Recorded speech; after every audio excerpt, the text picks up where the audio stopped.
Choosing between good and evil are lessons we will learn today from Cain and Abel.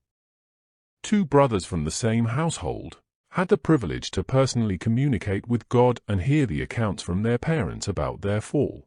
Yet one chose to obey and the other to disobey.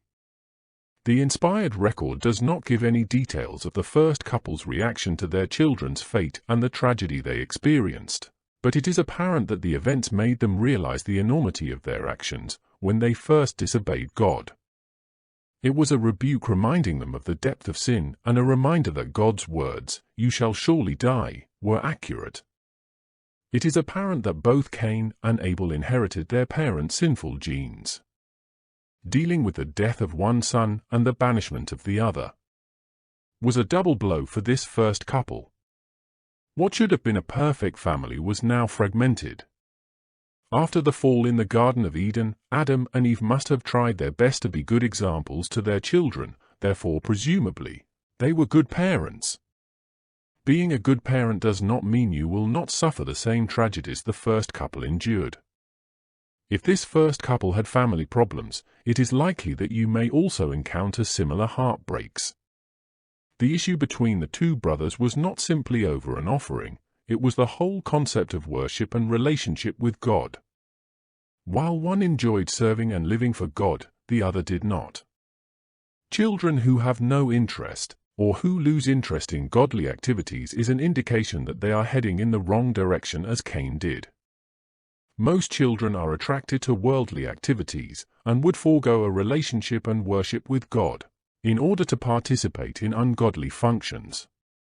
When you choose to ignore these warning signs, you are inviting long-term heartbreak in your own life and in those connected to you. You are responsible for the welfare of your children, which also includes their spirituality. You do them and the family an injustice by encouraging them to engage in pursuits that would hinder them from knowing God and eternal life. Rather, they should be encouraged to use all their talents and energies for the service of God. Not all children are interested in spiritual activities. It will be difficult to influence them, particularly when they reach puberty, but consistency and allowing God to be the visible head of the family will have a positive effect on your children and how they view spiritual things. None is immune from the attacks of the devil, but God can put a hedge around your children when you ask Him to. He will not turn His ears away from your constant prayers. The lives of Cain and Abel illustrate the choices all men must make, either to accept God's laws and be saved, or to reject His laws and be lost. What choice will you make? God has given man the gift of free choice, a gift that is often taken for granted. I call heaven and earth to record this day against you, that I have set before you life and death, blessing and cursing, therefore choose life, that both thou and thy seed may live.